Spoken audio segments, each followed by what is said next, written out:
Assalamu alaikum, FAROOQ sir and Ms. HUMA. Let me introduce myself first. I'm Mubeen Ashraf, and I'm here today to moderate this session. And I welcome you all on behalf of Institute of Regional Studies and President IRS Ambassador Nadeem Raz. I quickly move towards my speaker to introduce themselves briefly, and I'll start with Ms. Huma Rehman, please.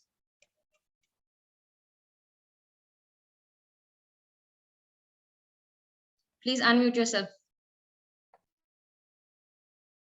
Sorry, Assalamu alaikum. My name is Huma REHMAN, and I have over 12 years of experience in information security and cybersecurity. Currently, I'm serving as a manager information security governance, risk, and compliance at Telenor, Pakistan. Previously, I had experience with financial institutes, with defense organization, with IT company, and currently I'm in telco right now. Thank you so much, Ms. Huma. Over to you, Sir FAROOQ. Please introduce yourself. Assalamu alaikum. My name is FAROOQ NAIYYER. I have over 20 years of experience in cybersecurity compliance and leadership.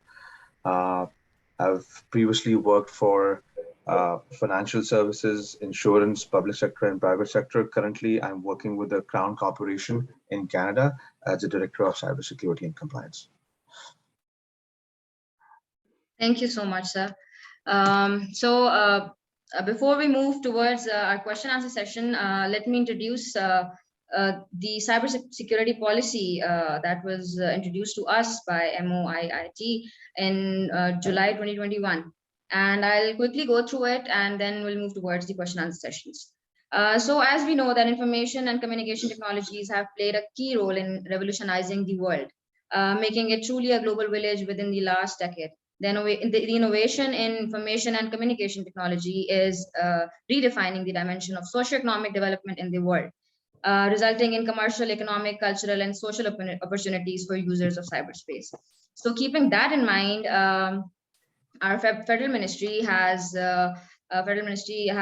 proposed a cybersecurity policy covering a few aspects, majority of the aspects, ranging from the cybersecurity governance, active defense, protecting internet-based services, protection and resilience of national critical information infrastructure, protection of governments information systems and infrastructure, information security assurance framework, public-private partnership, cybersecurity research and development, capacity building, awareness for national culture of cybersecurity, global cooperation and collaborations, cybercrime response mechanism, regulations, establishing trust in digital transactions, improve Pakistan's ICT ranking through all these means, and risk management and risk-based approach. Then they have mentioned some policy review and implementation procedures. And moving with that, we'll move towards our first question. And my first question is from both of my panelists, and it is regarding what is the significance of cybersecurity policy for any digitalized country, and how it is important for Pakistan at this very moment. First, I'd like to have Ms. Huma to share her remarks on the subject, and then we'll move towards FAROOQ sir. Over to you, Ms. Huma. Okay. Before starting that, I would start from the simplest definition of the policy.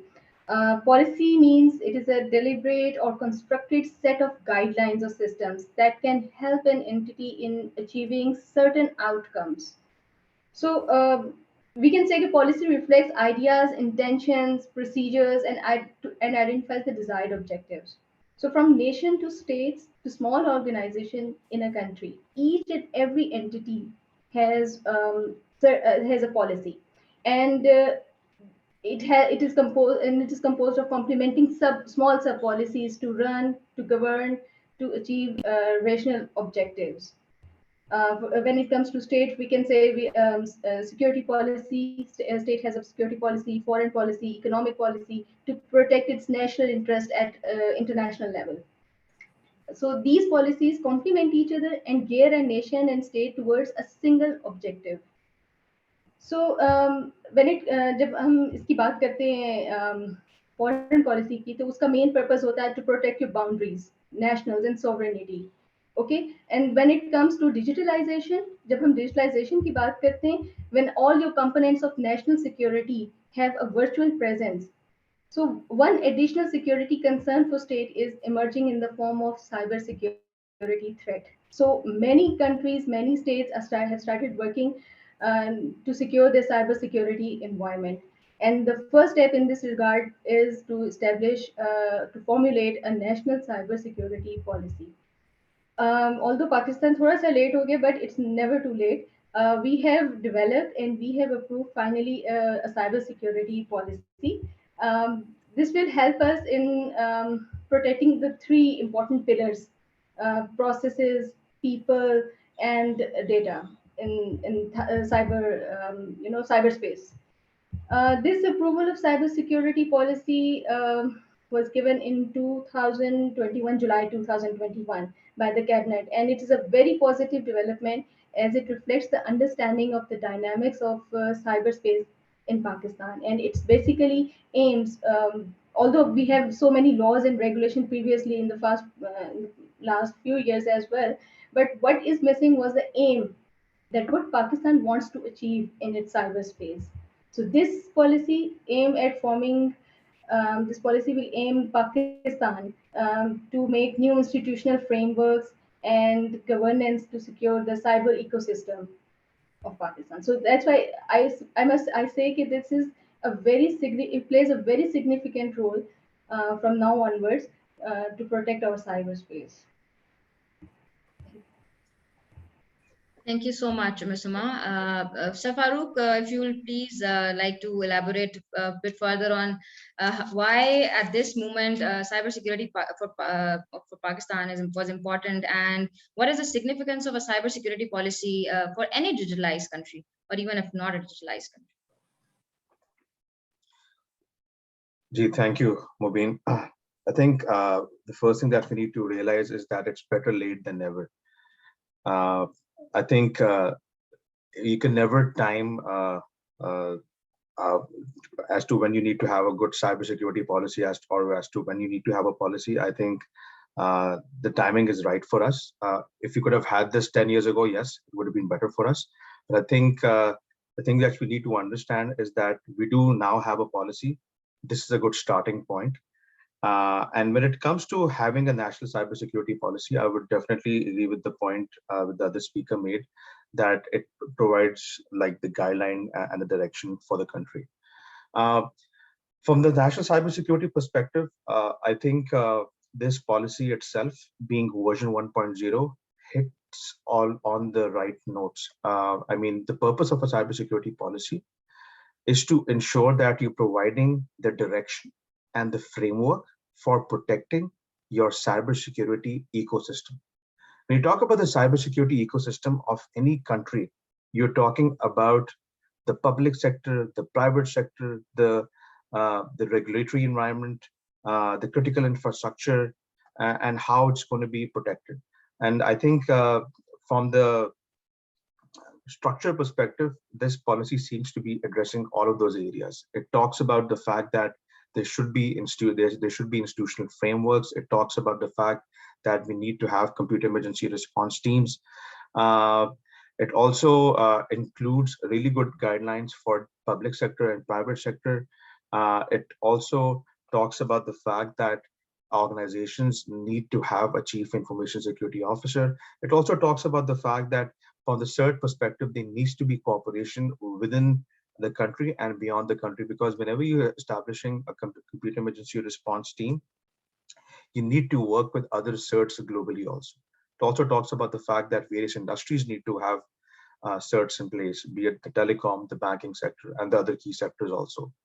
So I believe it's a good start. One of the key challenges that are going to be with this policy is to implement and enforce this. Because previously what we have seen in Pakistan, and let's talk briefly in this subject, is that we had laws like Electronic Transaction Ordinance in 2002, we had PICO, then now we have got PICA, and the biggest challenge is to enforce and implement that. And what I can tell you right now is that this is not just a challenge in Pakistan. I mean, I've worked in Canada for more than 10 years, and what we have seen over here is that it can become a challenge to enforce and implement laws. So I think that's going to be a good challenge for us, and let's see how that unfolds. Yes, I totally agree to what both of you have raised. Both of you have raised the points, and I'll move forward to one of the other question, which Pastor just mentioned about public to private partnership, and I'd like to have a opinion of Ms. HUMA REHMAN on what do you think the public to private partnership that is mentioned in the cybersecurity policy would benefit us, and how we have to tackle that, and what are the challenges or opportunities we have in that. Please, Ms. HUMA. Okay. Policy में इसकी actually wording इस्तेमाल हुई भी है. The main objective of the policy is to develop, one of the main objective of the policy was to develop public-private partnership and collaborative mechanisms through technical and operational cooperations. So as far as my understanding is कि जितना पहले हो ये रहा था कि हर organization जो थी वो silos में काम कर रही थी. Public sectors में different लहदा से एक चीज चल रही थी, private के अलग है. Private sectors are more concerned about they were more aware of, they have more capacity regarding cyber security. When it comes to cyber security capacity building regarding human resources की बात कर रही हूँ. So public and private sector collaboration was much needed at that point. Silos में काम करेंगे तो overall पूरा national जो aim है आपका, जो national cyber security जो उसको preserve करने का जो aim है वो आपका complete नहीं हो पाएगा. इसको मैं एक example दे सकती हूँ. For example, PTA is a government body, it's a public body, and other telcos are private organizations. So इनकी collaborations इन दोनों की जरूरी थी. पीटीए ने सर्ट बनाया, एक सेंट्रल जगह एक बनाई जहाँ पे एडवाइजरीज, जहाँ पे साइबर थ्रेट्स है उससे रिलेटेड जो है मेन पॉइंट ऑफ कांटेक्ट या मेन कम्युनिकेशन वहाँ पे हो रही है. इमरजेंसी रिस्पांस टीम बनाई है, डिफरेंट आपके प्रोविजनल लेवल्स पे भी बनी है. सो इनका और आपस में ज़रूरी था ये कोलैबोरेशन होना, वरना अदरवाइज. अच्छा, उसमें फिर ये भी है कि इसमें यहाँ पे एक बड़ी इंपॉर्टेंट इन्होंने बात की थी कैपेसिटी बिल्डिंग, जिसकी बात करें. सो उसमें गवर्नमेंट साइड पे उतनी अवेयरनेस नहीं है, उतनी वो चीज़ नहीं थी, तो कैपेसिटी बिल्डिंग जो थी वहाँ पे भी उस तरीके से नहीं होती. अब जब दोनों साइडों पे कोलैबोरेशन होगी तो अपॉर्चुनिटीज दोनों साइडों पे आपकी इक्वल आ रही होगी. सो आई थिंक इन्होंने इसको बिल्कुल सही तरीके से उसको यहाँ पे कवर करने की कोशिश की है. Right. Thank you so much for elaborating this point in a fitting manner. Then my question is to Sir FAROOQ, that as far as my knowledge is concerned, you have been writing the cybersecurity outlook for Pakistan for the last 2-3 years, and it covers all the aspects from geopolitical dimensions, and technical dimensions, and everything. The recent one I've already also read that, and there you also mentioned the geopolitical and geostrategic dynamics of Pakistan, where it's China, it's India, it's America, although America is not our immediate neighbor, but yes, it's connected, and then Iran and all that stuff. So keeping that in mind, there is a clause in the cybersecurity policy of 2021 where it mentions the CIA triad: confidentiality, integrity, and availability. So I have some reservations, and I want you to clear that. Where we see we have seen so many cyber attacks in these last years, and starting from the attack that we faced in State Bank of Pakistan, and then moving towards the government officials' phone hacking, and the data going in the wild when K Electric got hacked, and then FBR recently was the target. So all these data, what we see is that we are focusing on confidentiality first, and integrity second, and then availability. We have data available. We see, K Electric didn't stop working, FBR didn't stop working. Yes, SBP at one point did stop working, but how do you think that this CIA triad is prevalent till now? Like, we have data, we maybe we need to have like more confidentiality and integrity rather than availability. So how would you see all these things when it comes to the policy, where it's also mentioned but it's not practically implemented? Okay, so I think one of the things that we need to understand is that this falls within the ambit of privacy. Data protection itself is something which falls within privacy. And of course, there is an overlap between privacy and security. So I think the inherent risk over here is the lack and absence of a comprehensive data protection law in Pakistan. Having said that, there is a draft which was already presented sometime last year on the past 2 years, which has been, I'm not sure if that data privacy law is now, data protection law is enacted or approved, but there was a draft which was being circulated. So I think when we talk about the foundational piece is about having that data protection law, which ensures or which talks about the basic principles of protecting customer information, personal identifiable information, because I think it all comes down to the fact that, I mean, whenever you hear about these data breaches, be it in Pakistan, be it in Canada, and let's just say, let me just pick on Canada at the moment, because picking on Pakistan right now, Pakistan would be a soft target. Canada already has a privacy law in place. In Europe, you've got GDPR. And whenever there, and that doesn't mean that if these developed countries have a privacy law in place, that would probably prevent a breach from happening. We have seen breaches happening outright and center. But what protects the stakeholders is the law itself. We have a mandatory breach reporting law in Canada, which says that within 48 to 72 hours, if the law, which is PIPEDA, which is the protection of personal identifiable information in Canada, it's a federal law. If an organization suffers a breach, they have to report that to the federal privacy commissioner. And the different provinces also have privacy commissioners who enact and enforce these laws. So it comes down to the fact that in Pakistan, if we do have a data protection regime in place, that would ensure a proper recourse and will ensure that, okay, organizations are complying with that.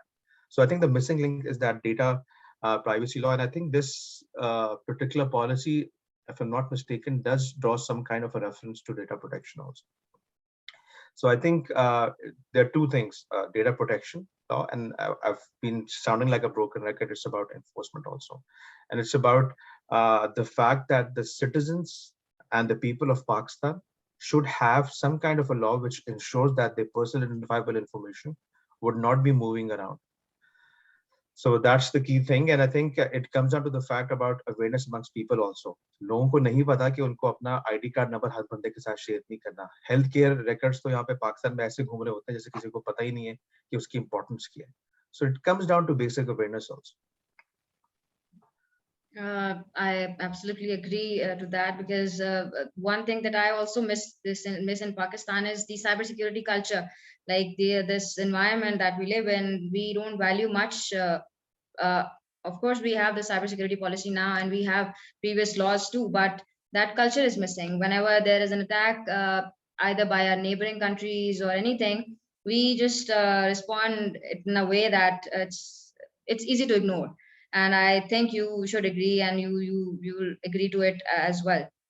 So moving towards this cybersecurity policy further, I'd like to ask Ms. Huma that, there's a mention of implementing and adding one course to the BS level students regarding cybersecurity and in the policy. How do you see all that stuff? Is it viable? It's any hurdles in doing that? Do we have the experts available, teachers who may do that all stuff, or it also needs greater implementation and thoughts? Okay. There is definitely a skill gap between the need and need of this cybersecurity part.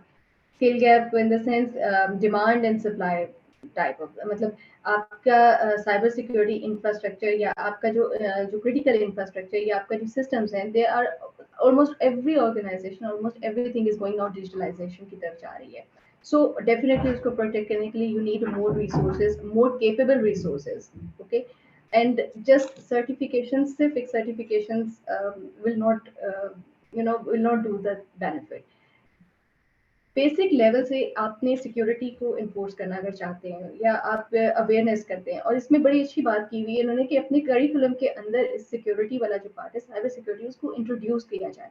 From secondary to from middle to secondary schools में इसकी awareness दी जाए. From BS level आप उसके curriculum का part बनाया जाए, आपका कोई ना कोई कोर्स होना चाहिए जिसमें वो, एंड फाइनली आपकी जो मास्टर्स और पीएचडीज है, सो इट विल उसमें आप उसको किया. और HEC ने आई थिंक करिकुलम डिजाइन भी कर चुके हैं फॉर बीएस लेवल के लिए. Not every university is offering the BS courses, but few are offering. However, I have a bit of reservation in this regard as well.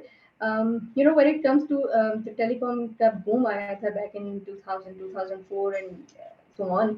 So every university has started giving telecom engineering degrees and so on. And what happened later on was saturation हो गई थी इस field में बहुत ज़्यादा. So people move towards different fields and this one. So there will be a time, एक वक्त आएगा जब इस फील्ड में भी saturation हो जाएगी. But at that point वहाँ पे आपकी skills जो हैं वो बहुत matter कर रही होंगी. So not, I would suggest कि BS level तक सिर्फ इसको आपका उसमें ही रहना चाहिए, अवेयरनेस वाले पार्ट पे रहना चाहिए. अगर किसी को इस फील्ड में इंटरेस्ट है तो वो मास्टर्स एंड PhD साइड पे इसमें स्पेशलाइज कर किया जाए. सो वहाँ पे इतने बेसिक BS लेवल पे आई हैव लिटिल, मतलब नहीं उसको करें. Awareness part, yes, it's good. Few universities are doing, it's fine, but not at every 6 months के बाद एक पूरा बैच आ रहा है 40-50 students का information का, तो it will become saturation और फिर definitely आपका jobs मिलना पे मुश्किल होगी.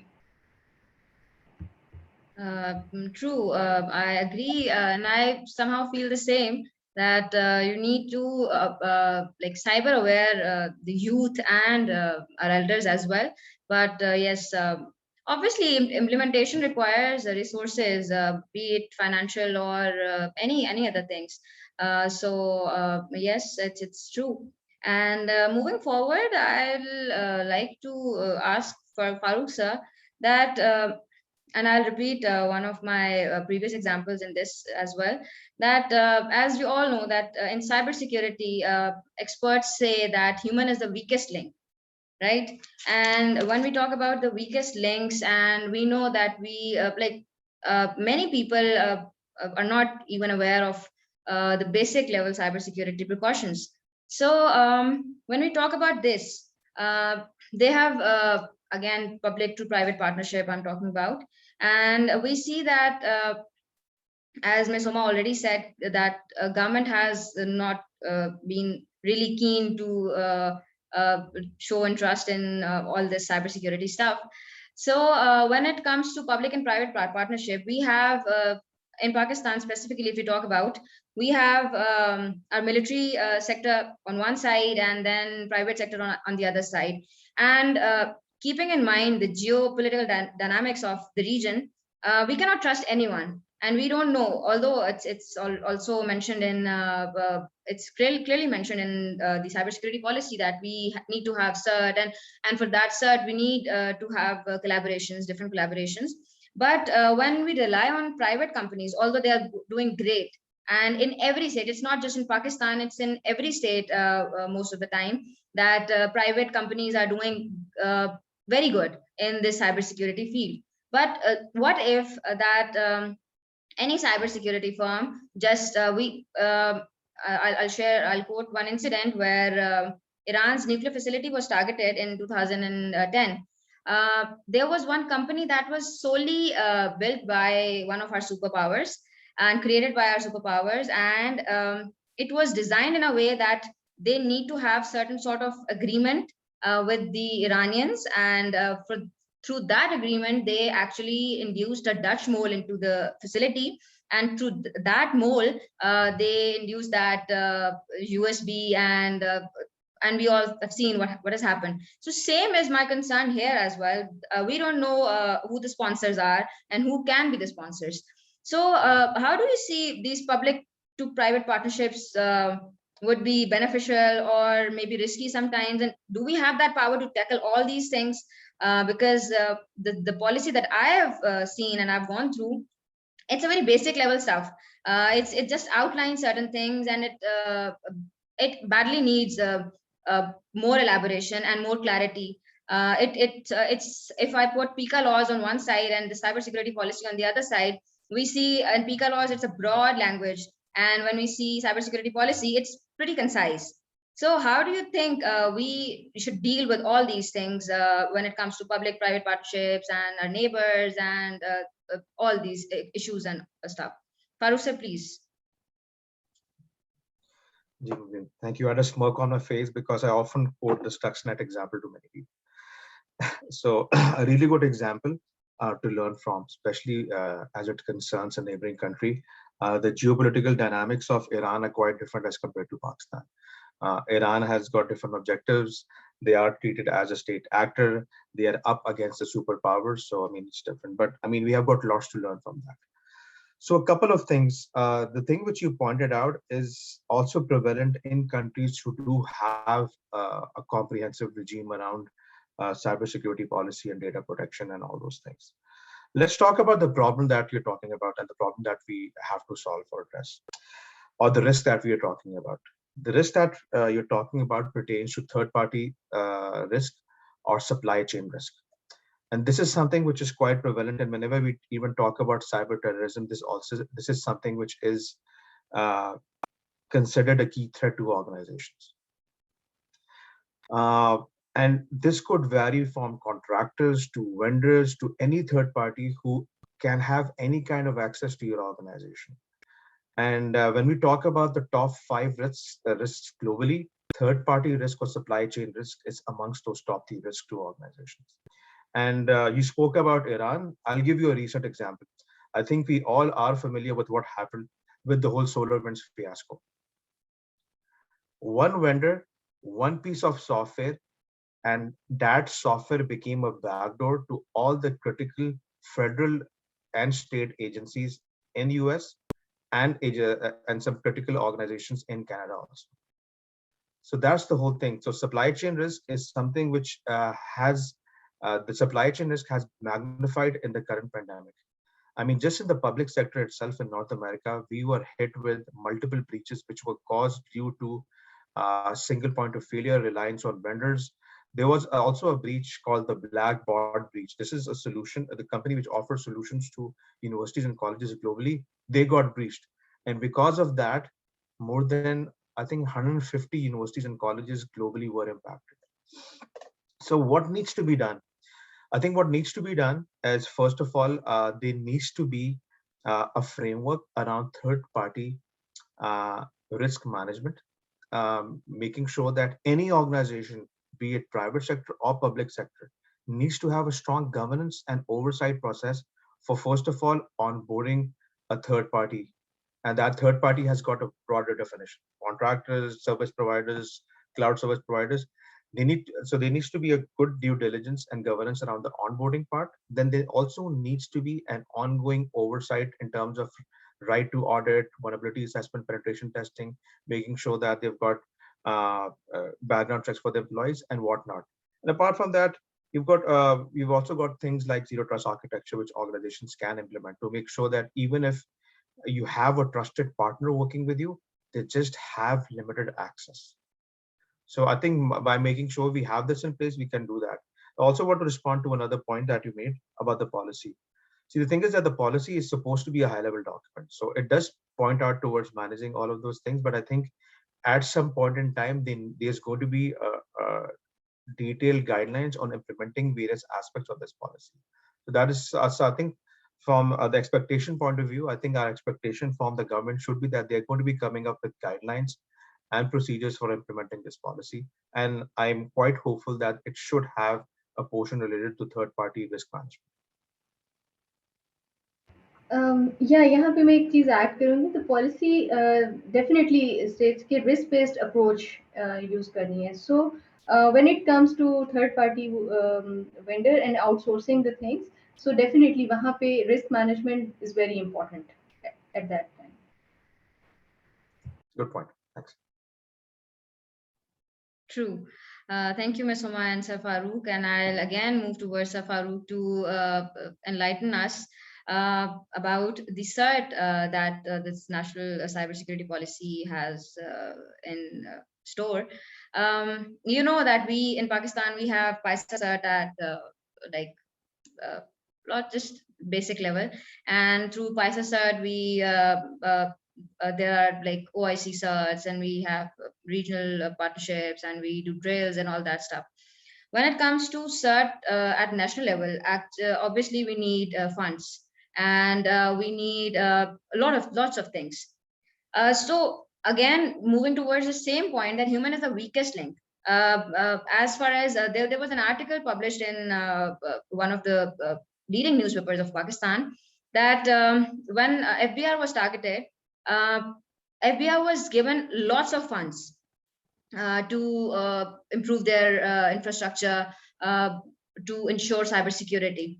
But obviously, we don't know where it went, and we don't see anything up till now. Maybe the work is going on. I am not hopeless about it, but yes, we are not seeing anything, and at the moment. So, what do you think? Like, and I actually also think about it, that this cybersecurity talk should be among the public policy debate, and so that it must be highlighted in a way that we get we get more focus on all that aspects of the cybersecurity. So how do you see the implementations and the obstacles where we need to have we need to build or create or anything about CERT?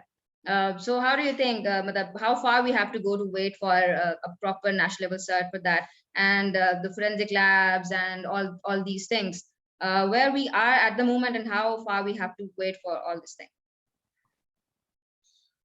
So, Mubeen, before I start, I'd like to acknowledge Ammar Jaffri just joined us. And he's somebody who is the brains behind bringing the concept of CERT to Pakistan. और मैंने CERT का जो terminology थी पहले उन्हीं से सुनी थी मैंने तकरीबन 20 साल पहले. So welcome on board.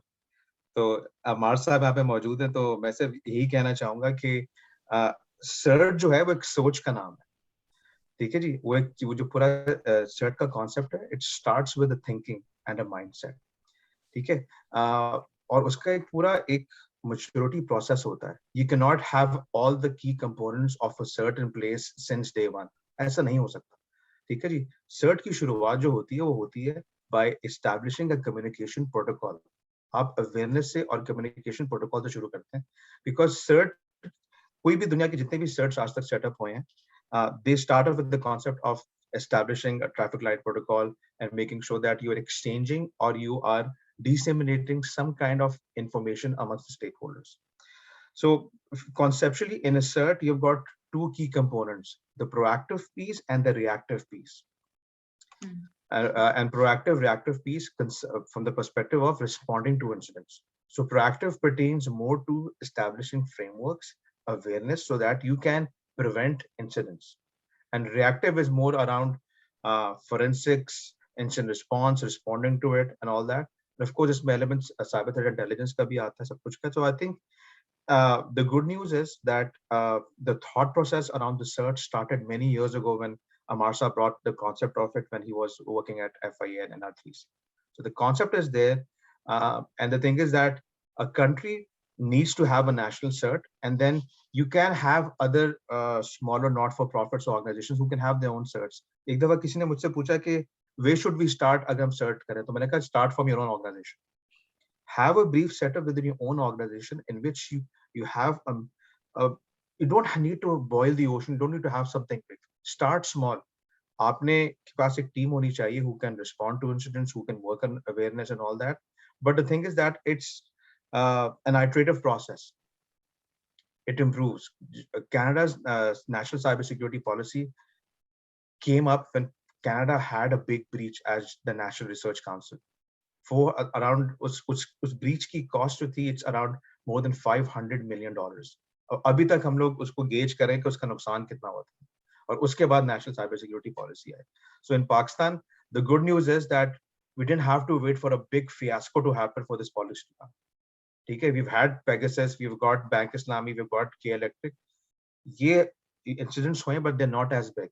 So the thing is that the good news is that we have this national cybersecurity policy in place, which is providing the direction, and I think it's providing a good starting point. So this is a good way for organizations to start establishing all that and start exchanging information.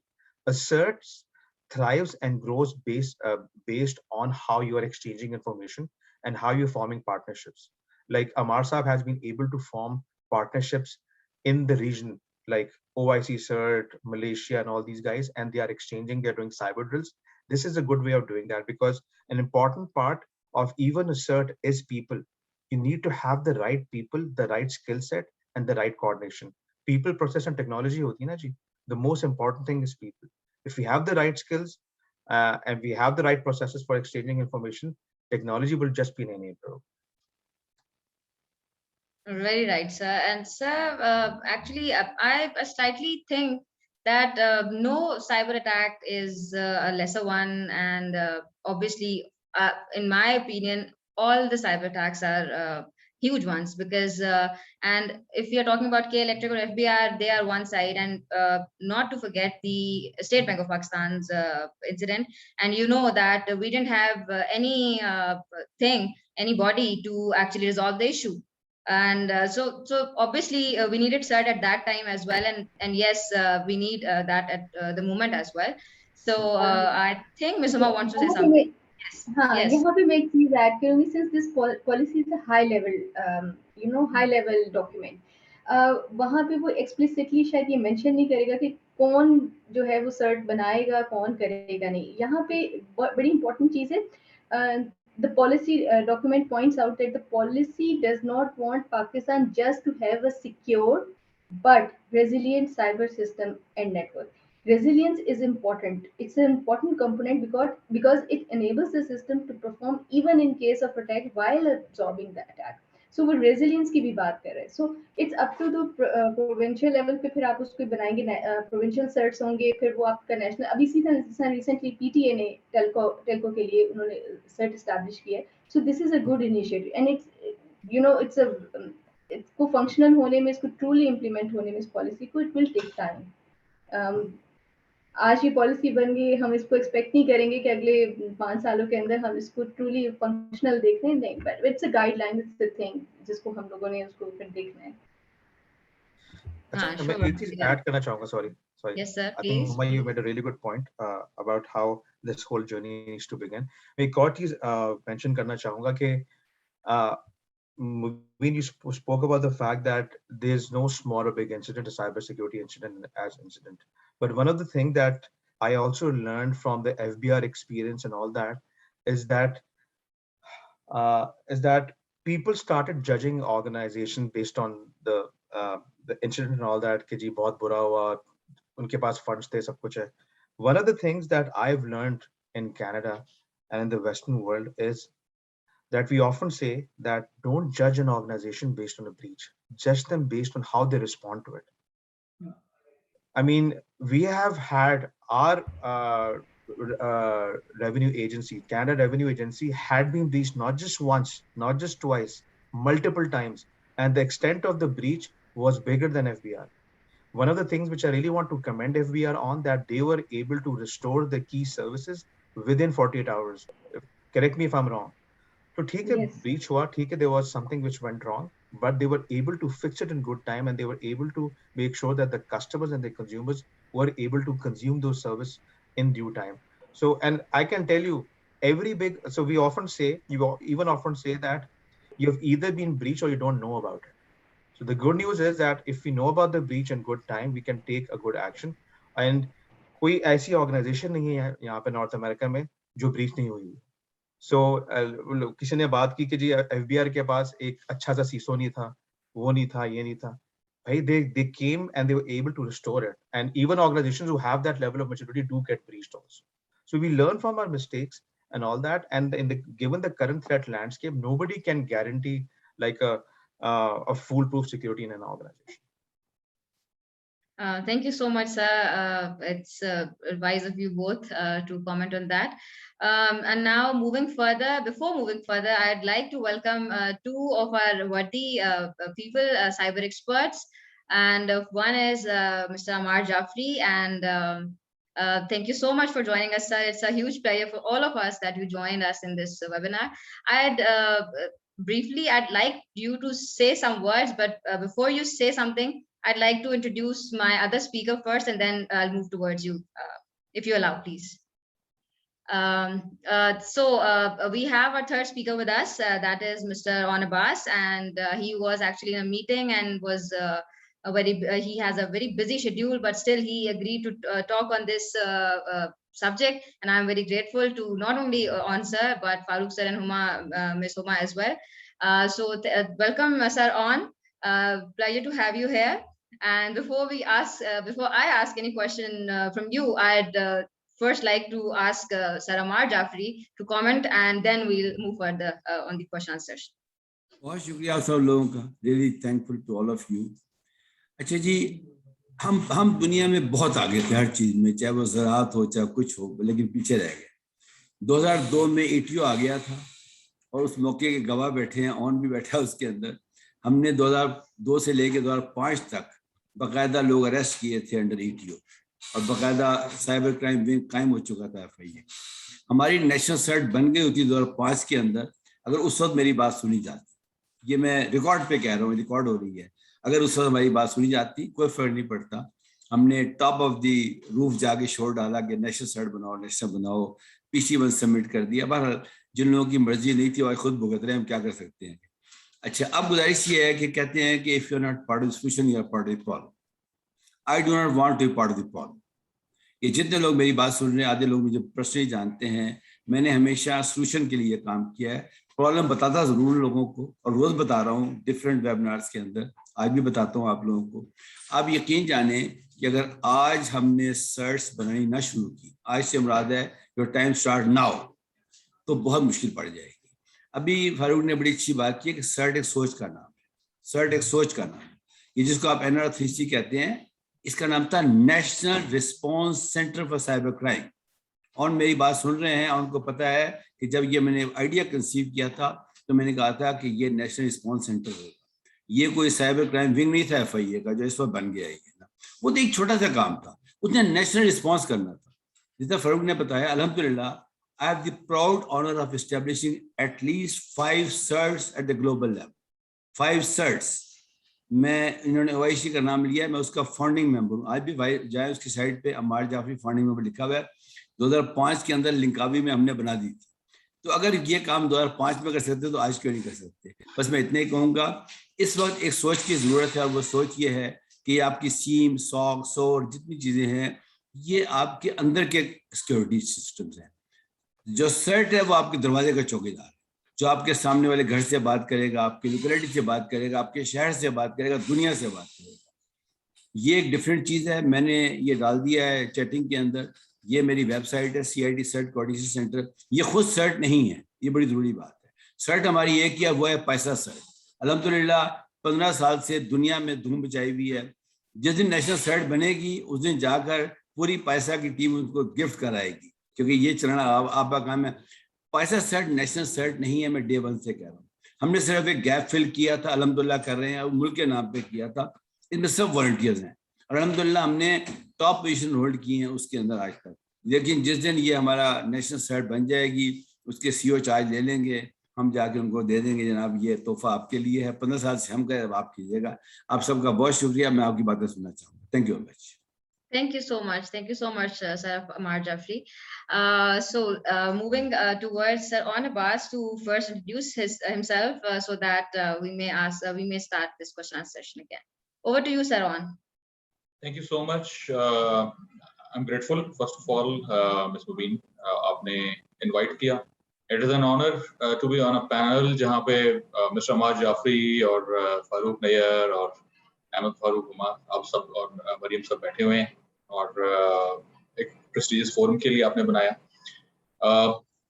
About myself, almost 22 years of experience in the profession of IT and information security. 2004 se I started working on network security. At that time, information security nahi kehlata tha, it was used to be known as network security.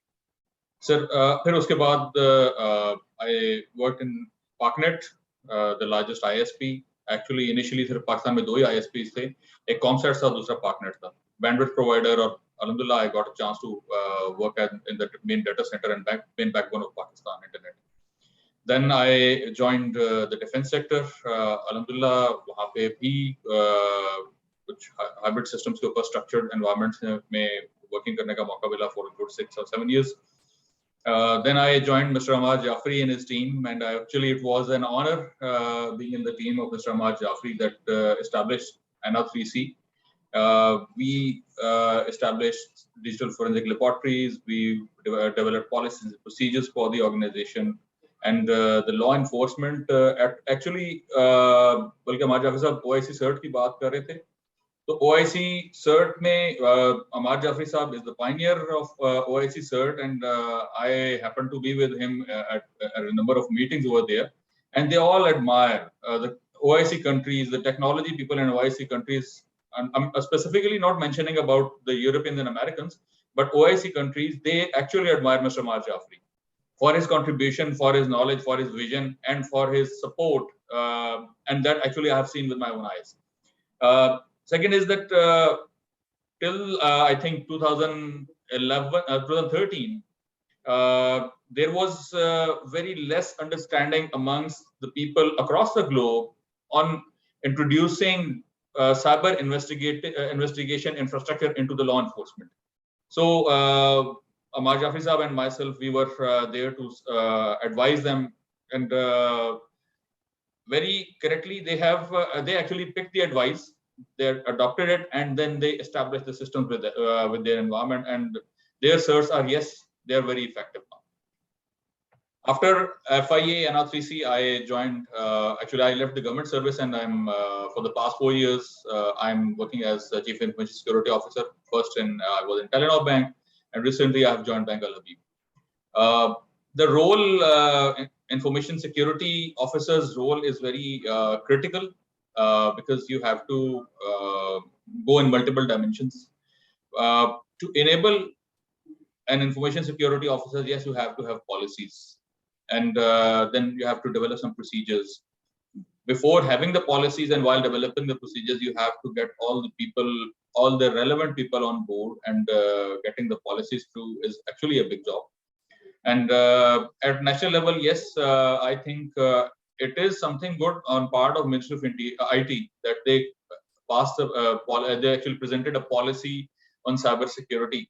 But for government and for law enforcement, policy does not carry any meaning till the time it is subservient to some legislation.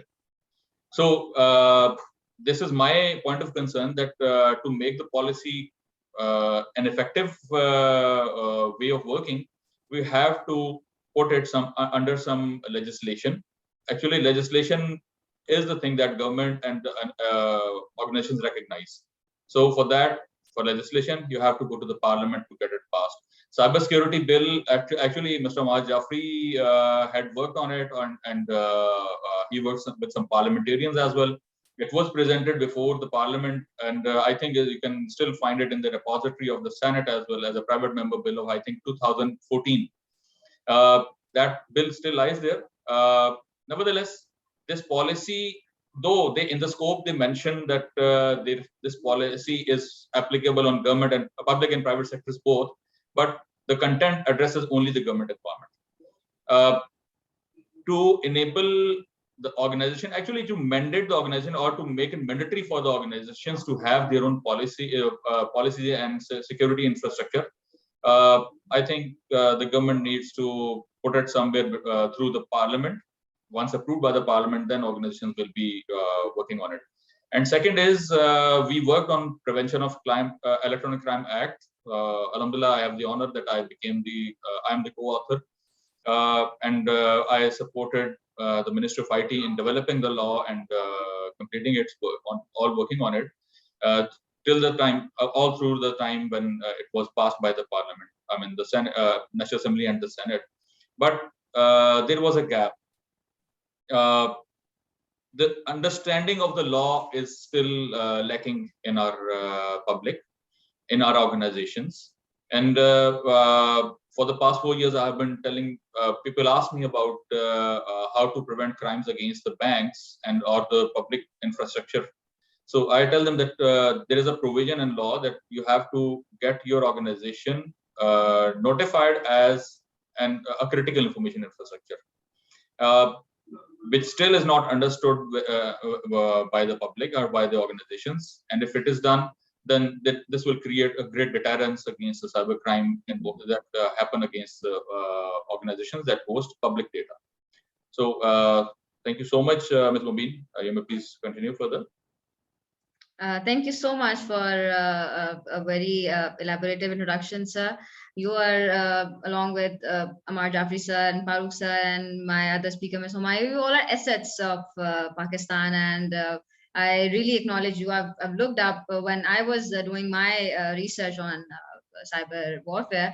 I actually looked on all these things, and you people were my motivation, along with Khwaja sir, who I can never forget. And he was real support, and obviously you all are a great team. So sir, actually I have I've organized the questions in a way that I wanted one question to be answered from all of the speakers, and although that time has gone, we have moved further in the policy debate.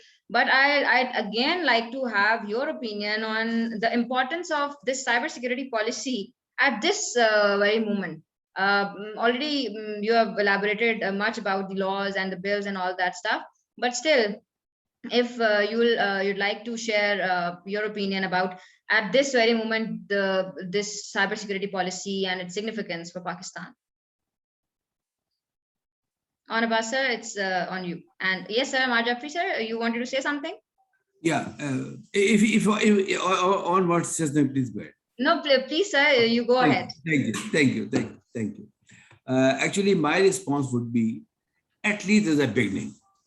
Trust you me, when cybersecurity policy bill was decision was taken by the cabinet, I congratulated the Secretary IT. I said it's a wonderful step. There's no point in creating negativity. At least some strategy we are seeing now. Let me tell all of you something very important. Government of Pakistan has to drive it. Trust you me. If the government of Pakistan will not be in the forefront, all our efforts will go waste. It's very important that Ministry of IT should take the lead, and we should all help them. I have seen the global best practice that government take the lead and all partners like us support them. But unluckily, I'm seeing on record, there's a gaps between government organizations. It's very important to understand these gaps. Without naming the organizations, regulators are thinking differently. Only a week before I was in Karachi, and I told them very candidly in my talk that unless you do not fill these gaps, you cannot achieve anything. What criticism I faced from 2002 till I got retired, I cannot forget that. Trust you me, I went to the top men of this country and I told them very frankly, this is the time to take the lead. In 2007, my video is again on the YouTube, you can see it. In India, in there something like NDU in Pakistan, I told them very candidly before 400 people. I said that we were much ahead of you. We made our NR3C much before you. But unluckily, we couldn't continue that momentum. Now, let's not talk about the past, because if we start talking about the past, we'll again enter negativity. My humble submission to PTA, to NITB, to Ministry of IT, to State Bank, to SECP, all, please sit together. Only 2 days before, I was in the NAB headquarters, and I requested them to take a lead in cryptocurrencies, because again, cryptocurrency is something we should talk about. We were afraid of talking about cryptocurrencies. So like always, I took the lead. I went to FIA, I went to NAB. I told them that please discuss it, at least discuss it. I'm very happy to announce that most of you are in that group also. We have established a special interest group, and that special interest group has been established in NAB and in FIA, and very soon you will see that we will take working groups, and I believe in December we are going to organize international dialogue on cryptocurrency and diplomacy in Pakistan, way forward. Actually, we are a sovereign country. We should talk about these things. Government of Pakistan agrees or not, it's something different. But luckily this time, Government of Pakistan, relevant department, I am very happy to announce that I have full support from State Bank of Pakistan. Their highest level are working with us right now. So what I'm trying to tell you, these are all preliminary efforts in an era which is very much demand driven. Time and technology never waits for anyone. So if you will not take the lead today, trust you me, there'll be serious damage, not to my country is safe, but serious damage to the infrastructures, serious damage to the organizations. You have rightly said there have been few instances, and our financial sector is in real danger. We cannot understand even the amount of danger, because I am working with a number of global organizations. I am working with people who are trying to put a strong hand on a deep dark web is a serious threat. And we should all ponder collectively, and trust you me, collective wisdom is never wrong. Thank you very much. Thank you so much, sir. I completely second what Jaffri sir has said about all these things, and couldn't agree more. On Abbas sir, if you can elaborate a bit, if you want to share your opinion on the significance of this cybersecurity policy at this very moment for Pakistan, it would be a pleasure to hear you. Thank you so much. I agree with Mr. Jaffri. First of all, it is a good initiative by the government, but it has to be driven by the government themselves. Main problem is, actually, Mr. Jaffri has already spoken about it, that they don't have the realization what potential does this technology have, and what are the risks that are which are posed to the use of technology. We all go and buy an 100 rupees CD to install Windows, but we don't realize what are the risks with that. The public has to realize that the privacy of their data is important. If their data is it leaks out, that can have implications. We have all seen that SIMs that were issued in wrongfully issued and wrong people's names, they were misused in terrorism as well. So for data also, data is now the gold in which large organizations globally are trading actually. So first of all, public has to understand, government has to take the lead, and this policy should be enforced through some legislation. The legislation is already there in the Senate as a private member bill, but it has to be there. And second is that we have the cybercrime law. It covers the technology in generic way, and it can be applied for all kind of technology-based crimes. But having a correlation between the cybersecurity policy, the cybersecurity requirements of the country, and the missing cybersecurity controls in an environment, I think that also needs to be addressed. Implementing cybersecurity controls now it is a must. You have to have controls on your phone, on your computer device, and when the organization has to implement it. Making employees aware about the requirements, making the management aware of the requirements. Yes, it is a part of each organization that has a cybersecurity officer over there, but the same is required to be done at the government level.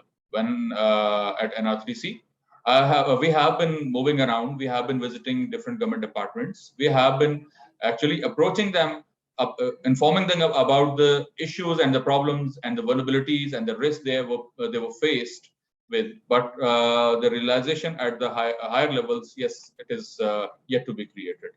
We tried our part, but I think there's more to do on it. And now there is time that we should also start welcoming people from in the technology to host environment and infrastructure within our country. This will actually improve our own environments, the trust of people on different companies and organizations providing services, and this will also improve the skill set that is available in Pakistan. This policy addresses the skill set Yes, they address that HEC has created the courses in the academics, but this has to be revised and reviewed with respect to the current. Is it current or not? I mean, mundane or not? The specializations are to be welcome. Certifications are required.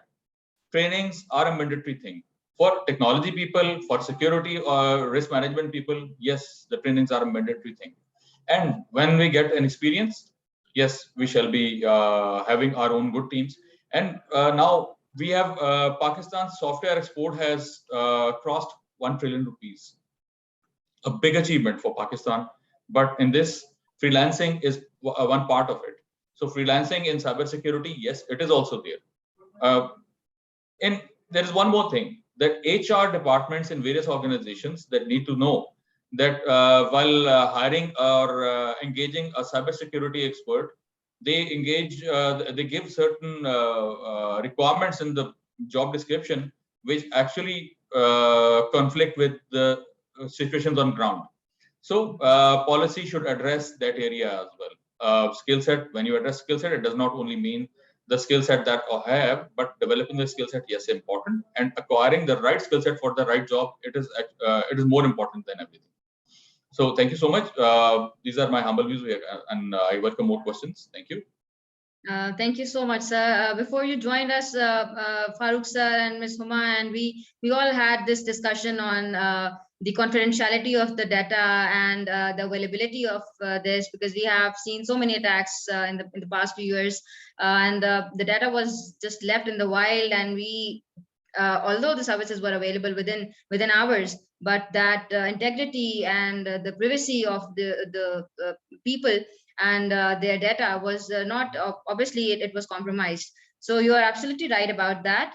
As Ammar Jaffri sir rightly mentioned about cryptocurrencies, and we have another question regarding that as well. But before we move further, I'd like to ask Ms. HUMA, although it's quite early to ask this question, because it's just since July, it's just a few months that we have the cybersecurity policy. But what do you think are the loopholes in it, and what have we achieved so far? If you'd like to tell us briefly about it. Okay. Actually इसमें जो मैंने इसमें जितना इसको understand किया था, इसका जो एनालिसिस कर रही थी जब मैं देख रही थी, तो सो द पॉलिसी जो है वो बार बार जिक्र करी एक सेंट्रल एंटिटी की. सो इसमें वो मेंशन नहीं किया हुआ कि ये सेंट्रल एंटिटी कौन होगी, क्या होगी, कब बनेगी, इसके मेंबर्स कौन कौन होंगे. यू नो प्रीवियसली 2018 और 23 की जब वो national cyber security policy type draft एक सर्कुलेट हुआ था, उसमें बताया गया था कि command force of civil and military organisation जो है ना उनके मेंबर से बनेगी, और वो आज तक फिर वो बनी नहीं. सो इसमें सेंट्रल एंटिटी को उन्होंने डिफाइन नहीं किया कि ये किसको. और दूसरा, ये जो मिनिस्ट्री सॉरी ये MOIT के अंडर इसको कर रहे हैं. मुझे इसमें थोड़ा सा ये कि जब IT के अंडर IS आ जाता है ना, वहां पे थोड़ा सा वो थोड़ा सा कॉन्फ्लिक्ट आ जाता है. IT ऑपरेशन जो MOIT है, सो इट्स बेसिकली ये आपको ROI दे रहा है, रिटर्न ऑन इन्वेस्टमेंट. जो इंफॉर्मेशन सिक्योरिटी की बेसिकली आपका सपोर्टिंग एक करेंट डोमेन होती है जिसमें आपने वो करा होता है. It is not giving you the revenue और समथिंग लाइक दैट. सो यहाँ पे थोड़ा सा कॉन्फ्लिक्ट हो सकता है, जो मेरे नज़र में मुझे लग रहा था. सो अगर ये किसी और इंडिपेंडेंट किसी और मिनिस्ट्री के अंडर हो, या किसी पर्सन जो स्टीयरिंग कमेटी के जो हेड हो, जो भी वो रिपोर्टिंग टू प्राइम मिनिस्टर और समवन हो, तो ये बहुत अच्छे तरीके से हम साइबर सिक्योरिटी अपना उसको एक इकोसिस्टम को सिक्योर कर सकते हैं. तीसरा मुझे लग रहा था कि इसमें security by design, security by design, इस चीज़ का तो जिक्र किया हुआ है, पर प्रिवेसी बाय डिज़ाइन का जिक्र नहीं हुआ. सो उस चीज़ को जहाँ जैसा फारूक साहब ने भी स्टार्ट में बात की थी कि प्रिवेसी जो है उस चीज़ से रिलेटेड रेगुलेशंस या उस चीज़ से रिलेटेड हमें उस तरफ भी उसको देखने की ज़रूरत है. सो वो चीज़ भी इसमें अगर लेटर ऑन वर्जन से, obviously it's a first draft, first approval है, इसके वर्जन्स निकलेंगे, उसमें कहीं पे इस चीज़ को भी इसको एड्रेस करने की ज़रूरत है. सेकेंडली इसमें नो लेगेसी सिस्टम्स का भी जिक्र करने की ज़रूरत है. लेगेसी सिस्टम्स मतलब आजकल वो जो अगर देखा जाए गवर्नमेंट सेक्टर वाली साइड पे बहुत पुराना और बहुत old technology, old infrastructure use हो रहा है. समटाइम्स जैसा पीटीए की जब ये CTDISR वाली रेगुलेशन आई थी, तो मोस्टली आपके जो टेल्को की दूसरी साइड की जो गवर्नमेंट वाली साइड है, उन पे वो मोस्टली रेगुलेशंस एप्लीकेबल नहीं हो रही थी, वो कंट्रोल्स एप्लीकेबल नहीं हो रहे थे, जस्ट बिकॉज उनका सिस्टम सपोर्ट नहीं करता। सो उस चीज को भी देखने की जरूरत है, और रेगुलेशन स्टैंडर्डाइज होने की जरूरत है, एक दूसरे के साथ उनको के लिए एक दूसरे के साथ वो एक दूसरे को वो भी कर रही, कॉम्प्लीमेंट भी कर रही हो रेगुलेशन। स्टेट बैंक ने ETGRF बनाई, it's very good thing. PTA ने CTDISR को इंट्रोड्यूस किया, it's a very good thing. इसी तरह एनर्जी सेक्टर, इसी तरह जो डिफरेंट सेक्टर्स उनको भी अपनी अपनी रेगुलाइज स्टैंडर्डाइज करने की जरूरत है। अदरवाइज हर कोई अगर साइलोज में अपनी अपनी उसके सोच के हिसाब से इस पॉलिसी को करना शुरू होंगे, तो वहां पे वो डिजायर्ड आउटकम अचीव नहीं हो सकेगी। You're right. It's very pertinent, and thank you so much, Ms. Huma. So before we move further to the digital transaction thing, I'd like to inform the audience as well that Sir Abbas is a co-author of PICA 2016. We'll after this slide debate on cybersecurity policy, we'll move towards, and I request Sir Abbas to elaborate a bit about PICA 2016 and then critically analyze it, because we have one of the section that deals in the policy where it is written that PICA 2016 as a framework and a reference for further stuff and all. So we'll move forward to that later on. And I guess if Sir Ammar wanted to say something. No. So unmute yourself, please. Sir, your mic is muted. Sorry, इसे कहते हैं dreams come true, trust you me. देखें, मैं तो अकेला जंग लड़ ही रहा हूँ, सच्ची बात है। अब मैं देख रहा हूँ 2-3 साल से इस जंग में बहुत लोग शामिल हो गए, ठीक है। मैं आप सबको ये ऑफर देता हूँ प्रो बोनो, ओपनली कह रहा हूँ प्रो बोनो, कि जहां मेरी जरूरत पड़े आपको, मैं हाजिर हूँ। एक बस मुझे कॉल या सिस्टम। मैं आपको छोटी सी बात बताऊँ, अभी ये जो हमारे कल रात की बात है, ये पाशा की टीम हमारी सुन रहा है, उसमें से कोई उनके लोग आ रहे हैं बाहर से ना टिकटॉक की बात करने, तो they had some legal issues, वो जो उनको पता है वीजा अराइवल, ये वो। मैंने 2 घंटे रात काम किया।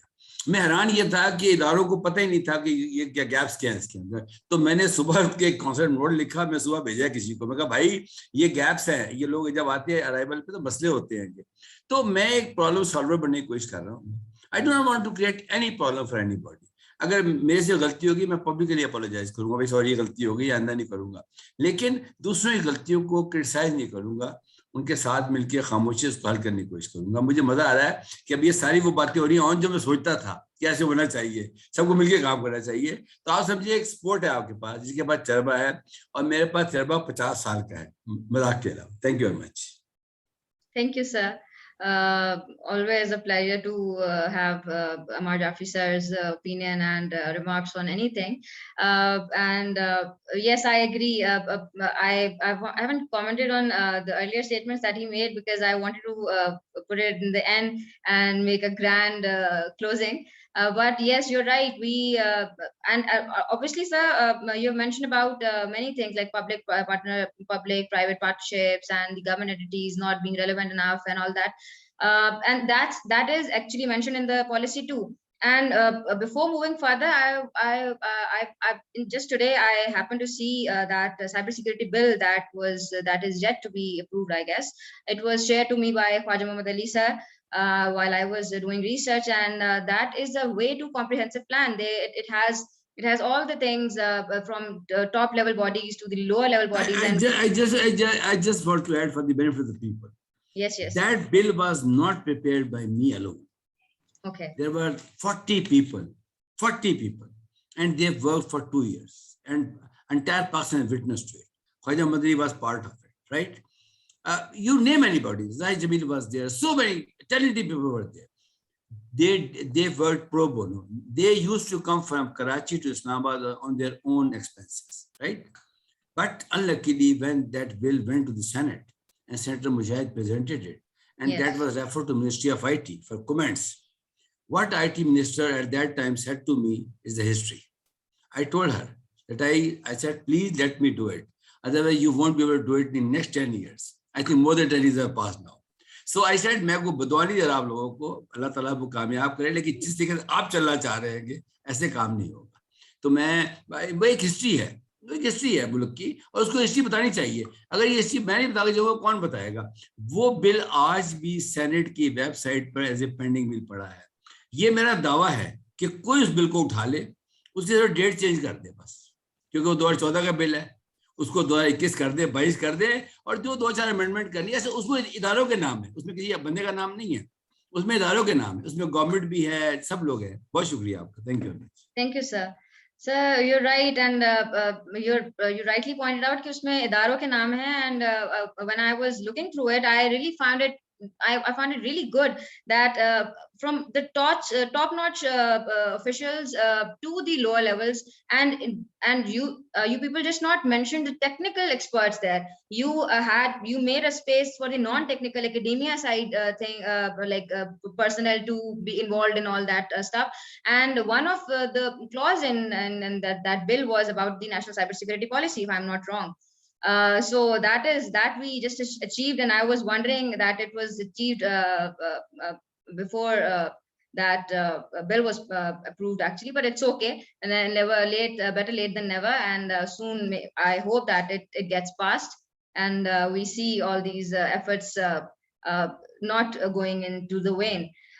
Moving forward, I'd like to have the opinion of Mr. FAROOQ sir and on Basa to comment on the clause that is mentioned in the cybersecurity policy about digital transactions.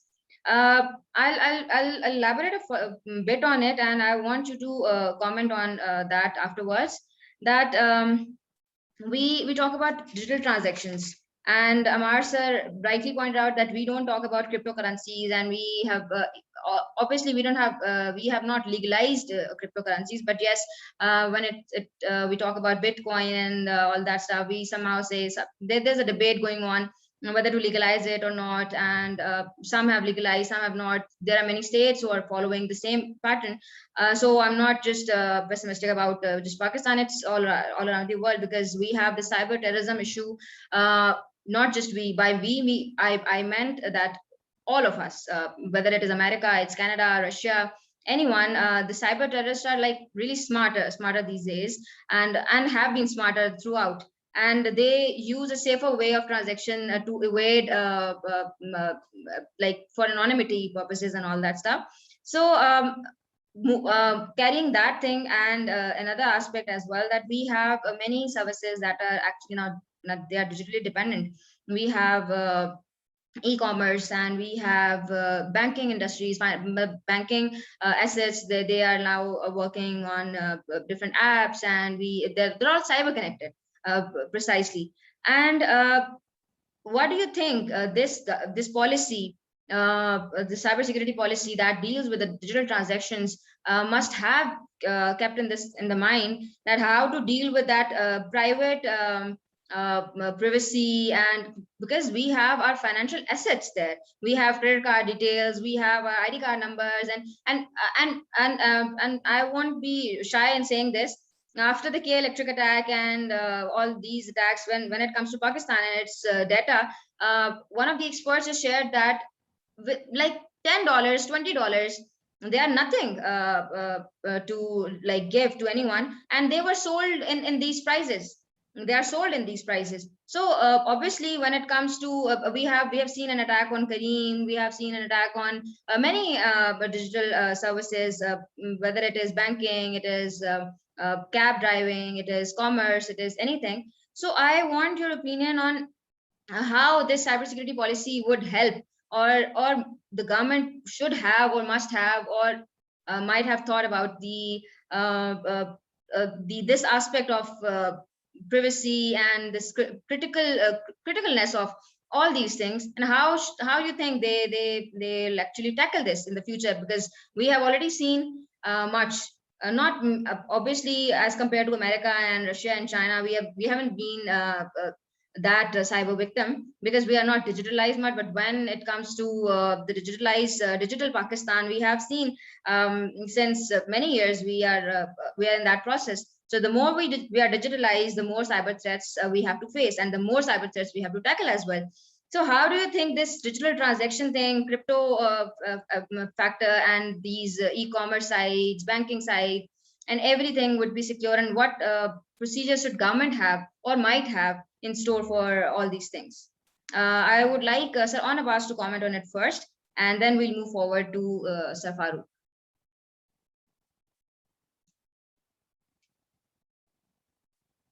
Thank you so much.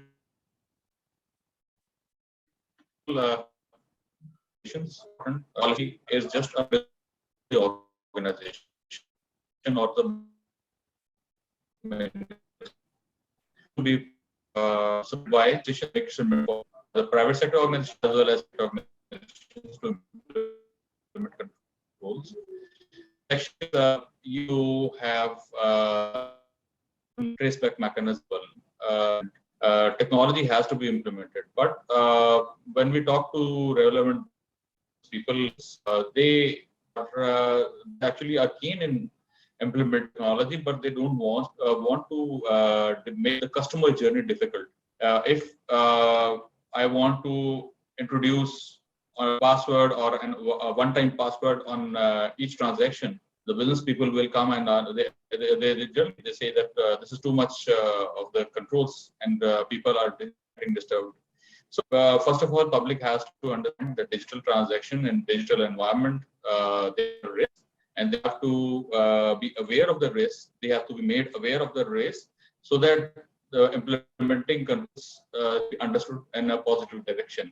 And second is for digital transactions, you have to have certain infrastructure. You have to enable encryption, and when it comes to encryption, there are certain limitations on PICA as well, encrypt data and encrypted transactions, and encrypted communication. If you talk of digital currency, yes,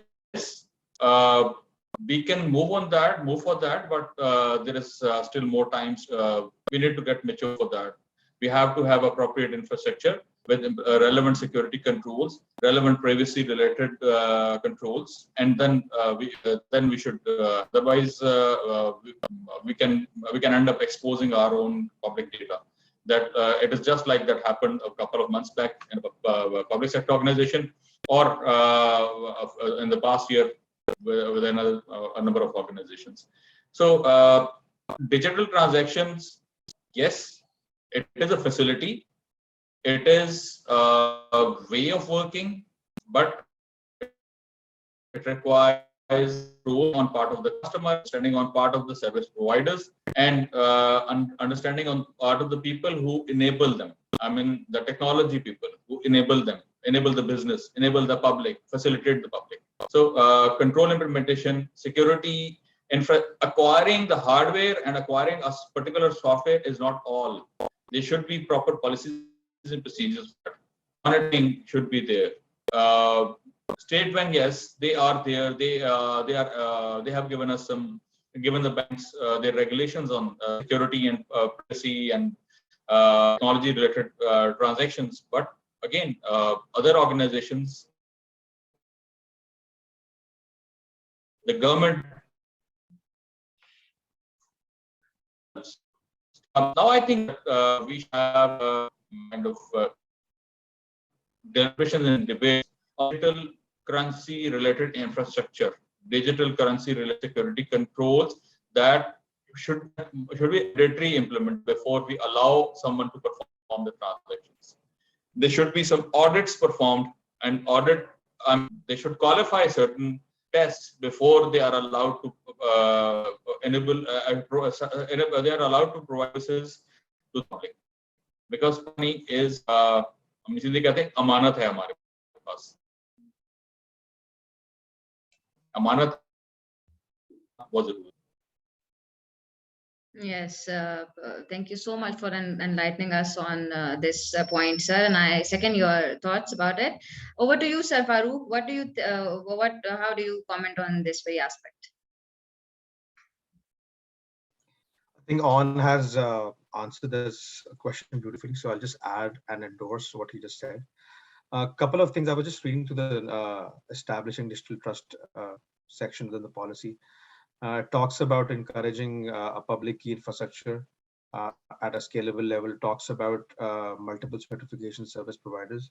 So a couple of things that we need to understand. Since this is just a policy, and since this is just a starting point, this just provides a direction. There are other organizations and institutions and regulators who need to bring about something more comprehensive, like On spoke about the role of State Bank of Pakistan. And of course, the other stakeholders, State Bank of Pakistan, Securities and Exchange Commission of Pakistan. So we need to make sure that need to make sure that there is a baseline in place.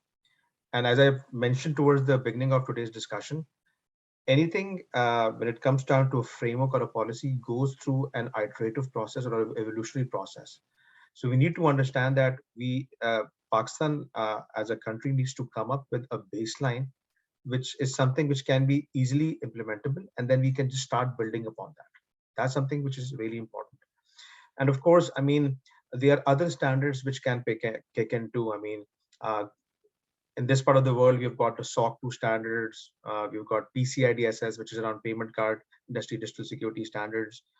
We've got other things. So we need to make sure that whatever baseline we come up with is duly aligned with global best practices, but is also something that we can implement easily. Like On pointed out the gap around hardware also. So I mean, making sure that whenever we talk about building trust and digital transactions, we need to make sure that all those key stakeholders have provided the input in it, provided the direction in it.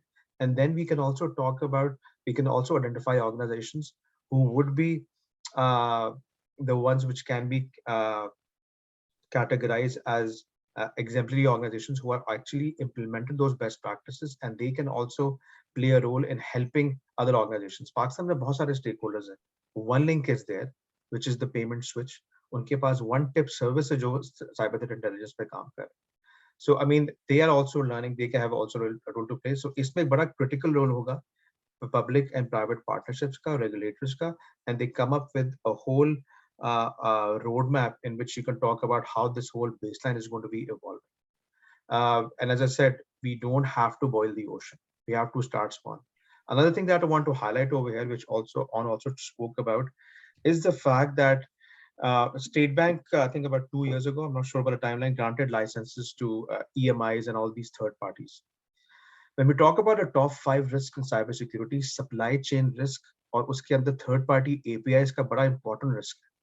Okay, we are talking about so many third party services who are now interfacing with banks and other key stakeholders in the payment ecosystem of Pakistan.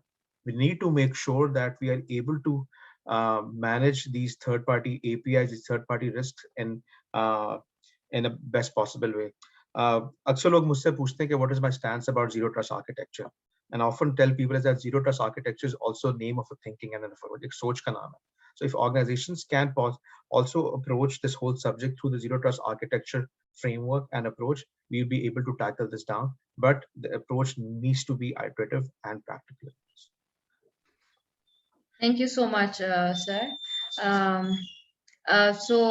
Moving further to our last question, I guess, and it's a very important one too, and it is regarding PICA Act, because we have seen one of the clause in the cybersecurity policy that deals with PICA solely. So PICA is a Cybercrime Act, and it criminalizes certain online conduct and criminalizes cyber terrorism. Ever since that act got public, we have seen a vast array of criticisms, and some talking pro about it, and some are critically analyzing it, and on the basis of their freedom of speech being limited and all that stuff. Just as certain online conduct, it criminalizes cyber terrorism as well. It grants government discretionary powers to remove any online content from cyberspace that the government thinks is unlawful. But I think there are many loopholes within this law, such as the language of the law is very broad and gives government a lot of unchecked powers. Now, and it's just not me that thinks this way, although it's very it won't be a wise thing to talk about critically talk about PICA when we have a co-author of this law over here as well. But yes, there's this is what I really feel as a citizen, as in a democratic country. We see that freedom of speech is necessary, and although I'm not again. I'm just against the cyberbullying factor of our military officials or our government officials, or even if it is on me or people like me. But I want to ask Sir Abbas to actually tell us briefly about what PICA is, PICA 2016 is, and how this clause fits in the cybersecurity policy that we have just seen. Thank you, Ms. Mubeen, and actually I'm happy that I've seen some criticism directly. Yes, we had a lot of criticism while we developed the law. Before the law was developed, a lot of NGOs came in and posed certain questions before the Ministry of IT, and actually that was before a forum of the Parliament. I mean, a closed forum of the Parliament, and there were NGOs who were posing questions, and Minister of IT was asked to answer about it. But unfortunately, the member law of the ministry at that time was unable to answer. However, I was lucky that I was given a chance, and I answered each and every question that was posed by the NGOs. It again pertained all the questions that you have just mentioned. Number one is it restricts the privacy. It restricts the liberty or freedom of speech. No, it does not restrict your freedom of speech, ma'am. It restricts the people. Actually, it gives the way to the people for freedom of speech within certain parameters of decency, and we don't allow non-patriotic people commenting on our country. Number one. Number two, government infrastructure is not just the government. Just for criticism, it is not just the government. It is the government. It is an organization, a set of people, set of policies and procedures and environment that actually facilitates the public of Pakistan, manages their environments and manages our life. Actually, they affect our lives. So freedom of speech does not mean that we start unlawful or I would call it illegitimate comments on components of the government of Pakistan.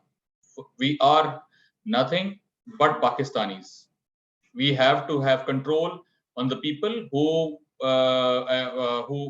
speak about Pakistan in an ill way. So there is, and second is, the government of Pakistan does not have control over any social media or social media environments. They go to them via the court of law. The court of law considers the public rights more important than anything else. So once the court is convinced, only then a letter is sent to the relevant organization on social media or whatever internet related cyber organization, and then they are asked to provide data. Once the data is extracted from there, and then the data is, if it is identified through forensic analysis of a computer that was used to publish the data, and if the court considers that data then as unlawful, then only a person is criminalized, otherwise it is not. Second is the law, actually it is Prevention of Electronic Crime or Act. Means the law is to deter the cybercrime or electronic crimes. We started the law only with the thing that you access somebody's information unlawfully. Some person accessing the information by a mistake is not criminalized, cannot be criminalized. Second is editing the information of somebody. I'm trying to go broadly by the sections. Then is editing the information. Do I have the right to edit your online information? No, I don't. Similarly, nobody else has the right to edit or change anyone else's information. Then copying that information. Why should I copy your information? Why should I copy your personal data? No, it is not required. Then comes the cyber terrorism. cyber terrorism is if somebody attacks an organization or an information system that hosts critical information, the information of the public of Pakistan, in government, the number of organizations, Passport Directorate, NADRA, or many other. In private sectors, yes, banks are there, but that organization has to be declared as critical information infrastructure. Only then cyber terrorism can be attracted. And second is, you're talking about unlimited powers. No, I'm sorry, I disagree. There are no unlimited powers, except for cyber terrorism and except for the sections in which address the dignity of a natural person, specifically the women and the child and the children. Only in those cases, the law enforcement can take cognizance of the person directly. Otherwise, in rest of the sections, it is a mandatory requirement to get court's approval. And while I was in NR3C, Mr. Ammar Jaffri was there, and I spent good 10 years at NR3C. And we had a regular practice. Actually, it is the policy at NR3C that we approach the people or the criminals only after seeking court's permission. The court grants permission based on certain evidence. And you know that digital evidence is very fragile. It is, if I have used my computer for certain crime, criminal activity, I just have to dispose of the computer. No, I just have to dispose of the hard disk. So we have to do it. And there was one question at the forum by certain journalists. They say that journalists have to access people's information. They have to hack into people's computer to get information. Do you think it is legal? No, I don't think it is legal. If the journalists have to get information, they should approach the proper channels. And if they think somebody is doing something wrong, they should approach the court of law. Court of law can ask FIA, NR3C, or anyone, any other law enforcement apparatus to go and get the computers and forensically analyze it. So cybercrime law, or we call it Electronic Crime Act, PICA 2016, we started working on it after the Prevention of Electronic Crime Ordinance came in. Then we started working on the act. It took us good 8 years to work on this law. It was submitted to the forums, the National Assembly Standing Committee on Law, the Senate Standing Committee on Law, a number of times, and then reverted back. And if you think this law is cruel, no, it is not, because the penalties, the punishments increase with the gravity of the crime. If somebody has just access, it has got different imprisonment related or financial penalty. And since in number of cases we got to hold the people, maybe students or some people, boys who were just doing it for the sake of fun, but they were brought to the court, and then the court was to decide based on the evidence and based on the arguments that were provided by the defense lawyers. So and you know that this law was finally, the sections were decided, the content was decided, then the punishments were decided separately. Punishments are, number one, incremental with respect to the gravity of the crime, and number two, more on the financial side than on the imprisonment, because we know that our youngsters are our potential, and we did not want to waste the potential behind the bars. So criminals, yes, anyone, and there is one, this is my thinking, I think law also supports that. Anyone committing a crime actually ceases to have basic right of freedom, or ceases to have the basic right of freedom of speech. I think this is very logical, and again, the law also supports that. If you have any particular question about any particular section of the law, I welcome that. I can answer that also. Thank you. That's so kind of you, sir, and it was really nice hearing you. Actually, it's just not me who actually thinks this. You know, there are like, when it is a good law in the making and it is made public, you know, there are a few who think like that. They have their reservations, and like the praises we receive, we should actually acknowledge the criticism as well, and you pretty well accept that. And it's a two-way process. So one way you think it's logical, it's fine, and the other way we layman's like people, like many people like us, they think it might restrict, and it might be a propaganda as well from other sides of the world who actually don't want us to stay focused on one thing. Obviously there are these factors in it. And before we move to our concluding remarks and a few questions that I would like to take, I'd ask FAROOQ sir if he wants to comment on it, or we move forward. If he's available. Yes. Yes, I am available. Do you want me to comment on Pika?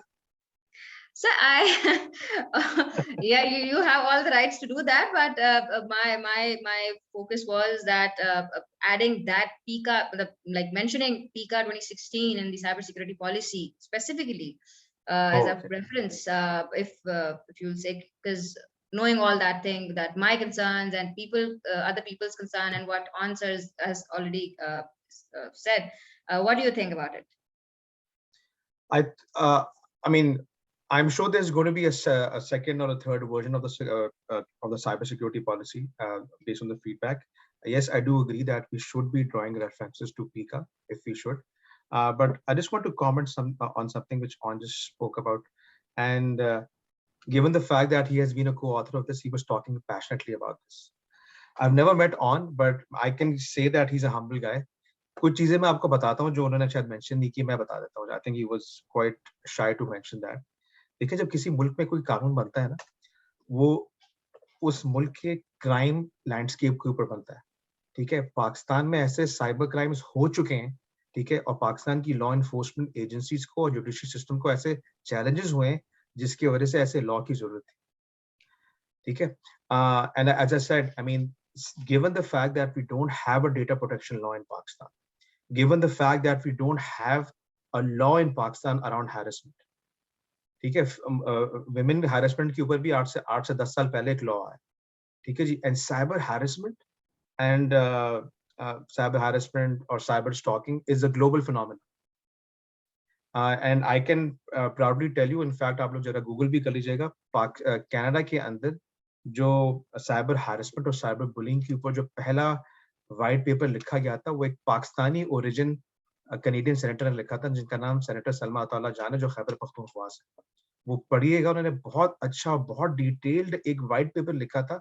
बल्कि I was on a cyber bullying webinar with her last year. She is a conservative politician. She was talking about the fact that how is she being bullied in Canada. एक politician है, a person in power है. So the thing is that, and then when we talk about Pakistan, which is a developing country, we've, and Ammar Saab and On can talk to this fact, we have had such heinous crimes pertaining to cyber space that there was a need for this law to make sure that there is some kind of a law supporting all this.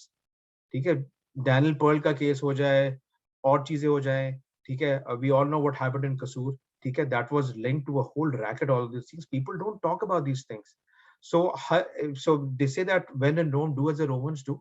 So in Pakistan, we needed a law like that, which has some teeth to it. Criticism bilkul hogi, bilkul, I'm sure there is, and there is always room for improvement. So I think अगर national cyber security policy के through कुछ changes आ सकती हैं, या बाद में पीका में कुछ हो सकता है, so which is possible है. But I think, as I said, मुझे इतना डिटेल में नहीं पता, बाकी जितना मुझे अंदाजा है, there was a need for this thing, and there's always room for improvement. Laws and policies and frameworks, they go through like an iterative process. Version 1 आता है, version 2 आता है. कनाडा में भी जब हमारी साइबर सिक्योरिटी पॉलिसी 2010 में आई थी, it was like a 4 to 5 page document, and then a updated version came in 2018.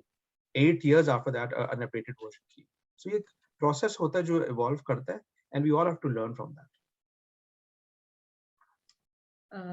Yes, thank you so much, FAROOQ sir, for enlightening us on this very subject critically. And I hope On sir is okay with all that stuff, and we can move further. Yes. Okay, so obviously we have such great speakers with us, and the audience that we have, they are keen to ask different questions, and we are getting short of time as well because it's Friday here, and people have to rush towards their Jummah prayers and all that stuff. But going through quickly, and then we'll conclude all this debate because and honestly it feels like I should be given, and we all should be given one whole day and few days to talk about this in a very elaborative manner, and we can touch each and every point distinctly, so that like I'm really enjoying this discussion because it's great to know and talk about all these things. And I guess Mr. Ammar Jaffri wants to say something, so please go ahead, sir. जी बहुत शुक्रिया। Actually Sadaf Khalid ने question किया है, मैं वो जवाब देना चाहता था। जी सर। सदफ और हम इकट्ठे काम कर रहे हैं एसडीजीज के अंदर, और माशाल्लाह बहुत काम किया है। तो गुजारिश ये है कि इन्होंने कहा कि खवातीन वुमेन इन साइबर सिक्योरिटी, तो देखें ना इस डिस्कशन को एक वुमेन लीड कर रही है और काफी खवातीन नजर आ रही है मुझे इसके अंदर। तो मैं समझता हूँ कि वुमेन ऑलरेडी लीड कर चुकी है। मैं आपको अच्छी मिसाल दूंगा, जब उनको याद होगा जब मैं FIE में था तो एक खातून हमारे साथ काम करती थी, फिरदौस साहबा, वो आजकल एक बहुत बड़े इदारे में बाहर की दुनिया में काम कर रही हैं। कराची में बेशुमार खवातीन काम कर रही हैं, इस्लामाबाद में बेशुमार खवातीन काम कर रही हैं। इसाका का मैं प्रेसिडेंट हूँ इस्लामाबाद चैप्टर का, उसके अंडर हमने वुमेन इन साइबर सिक्योरिटी शुरू कर दिया है। तो आप में से जो लोग इस्लामाबाद में हैं, please get in touch with Sidra मेरे साथ काम कर। देखें सिक्योरिटी एक्सपर्ट जो मेरी प्राइवेट लिमिटेड कंपनी है, उसकी जो हेड है वो इस वक्त खातून है सिद्रा। वो बहुत अभी उसने FIE में बड़ी सी स्पीच की है, एवरीबॉडी लाइक्ड इट। तो मैं ये समझता हूँ, मैं खुद वुमेन एम्पावरमेंट का बहुत बड़ा हामी हूँ, और मैं समझता हूँ कि साइबर सिक्योरिटी में खवातीन बहुत अहम किरदार अदा कर सकती हैं। Thank you very much. Thank you so much, sir. And I'm not publicizing any of the forum here, but yes, Ms. HUMA REHMAN, whom I found from a group that is an initiative taken by two leading cyber ladies, Ms. Khala and Ms. Ifra, and it's a forum of SHE-SEC community, because from where I got to know all of you, what these speakers, was one of the initiative taken by CyberX team, Canadian team, where there were 2-3 days assigned for just women in cybersecurity for Pakistan, and there I found wonderful ladies working for this, and they're speaking in a very elaborative manner, and they are moving forward in that career. So yes, it's not just Pakistan that is realizing the worth of women in cybersecurity. It is the Canadian people, and we have many brains behind that. And not to forget Miss Leena here, who was supposed to be FAROOQ's spouse as well, and she is one of a kind, and she was the director of operations there. So yes, we have women in cybersecurity, and we are working on it in a very befitting manner. But yes, we need more women in this field. We need more avenues so that we can share, and we can talk, and we can work on things in a collaborative manner. There must not be just certain gender specific roles assigned to women. Their pay scale, their opportunities, and their all those things must be tackled, and must not be ignored by the government or even the private sectors जो उनको sponsor कर रहे होंगे. After that, I would move towards few questions. They are actually some of them are already answered as well, and just like we have this crypto thing, and whenever there is an attack on a critical infrastructure, and we see that this question was raised by actually one of the research analysts from Institute of Regional Studies, Mr. Imran Sadar, who thinks that when there's a cyber attack on communication system, we try to quickly switch to backup systems to keep the system running. But the finance is involved and the money was lost. What mechanism we have there to retrieve it? For that, before I ask my worthy speakers to comment on it, we see that my teachers and my research also I've analyzed this, that the future attacks and the present attacks, when there is a cyber attack, it's not on the borders, or it's not in the strategic. It is on the strategic assets, but it is more to harm the economy of the state. It has more to do with the economic values and economic systems. That is the reason Ammar Jaffri sir rightly pointed out that we have huge losses, and FAROOQ sir also mentioned that it's the financial industry that is being targeted in these years. and it will be targeted more because developing countries or not developing countries, these cyber criminals would try anything and everything to harm anybody physically, economically, and vice versa. So if anybody wants to answer this question, apart from what I said, feel free to volunteer about that. And after that, he just says, then secondly, the loss of secret or sensitive data is permanent loss. Once there was a time when states issues white papers of 30 years before events, but now it is a time of leaks. And I totally agree to Mr. Imran in that way. Knowing the fact that we are running imported systems and very vulnerable, so how can we better protect our system before collapsing? Has this incorporated in the cybersecurity policy? FAROOQ sir, you unmuted yourself, and then Ammar Jaffri sir, you also unmuted yourself once before. So moving towards FAROOQ sir to elaborate further, and then we'll ask Ammar Jaffri sir to enlighten us. So I'll give a really short response on this, and then I'll let Ammar Saab and on comment on it. So. Okay. Ponemon Institute है वो हर साल अपनी एक publication जारी करता है जिसमें they actually calculate the average cost of a data breach. 2020 का मैं नंबर अभी देख रहा हूँ, it was $3.83 million per breach, and the average cost of a data breach in just US hit an all-time high of $8.64 million. ठीक है, तो जब भी कोई डेटा ब्रीच होती है, it's damage done. ठीक है, there is no way that you can actually do damage control which can address all of those things. That's not, because when you have a breach, it's not just financial loss, it's a reputational damage also. It's bad damage to your brand, and there's no way you can address that. The only way you can address that is to make sure that you take the right measures and you are able to address that in good time. Because timing बहुत matter करती है. I'll just give you the example of Canada. I mean, there was one incident, हम कहते हैं ना कि एक cyber security में एक 9/11 होना चाहिए जो सब चीजों को trigger करता है. In Canada, we had that big breach in around 2008 or 10. It was the National Research Council breach. And the cost of that breach is anywhere between $500 to $600 million, which actually triggered the process of a national cybersecurity policy in Canada. So to answer the question which was raised to you, I mean, I would say is that the only thing that can be done is making sure that proactively organizations and all the key stakeholders in organizations are ready to prevent it. Okay, because of course, I mean, you've got cyber insurance, you've got legal recourse to recover the money. Bank Islami का जो incident हुआ था उसके लिए एक conviction हुई है Canada में, जिसमें एक इंडिविजुअल को अरेस्ट भी किया गया, उनके एसेट्स को टेक ओवर किया गया और उनसे पैसा रिकवर किया जा रहा है. But just imagine the kind of reputational damage Bank Islami. ठीक है, but of course, so organizations need to be more and more proactive in preventing it. That's the only way you can prevent all this. Ji. Thank you, sir. Ammar Jaffri sir, if you are available to talk on it. Ji, I am perfectly available जी. अच्छा, गुजारिश ये है कि जो नया threat है वो हमें डिजिटल करेंसीज का है, जिसको हम बड़ी फ्रैंकली क्रिप्टो करेंसीज कह रहे हैं.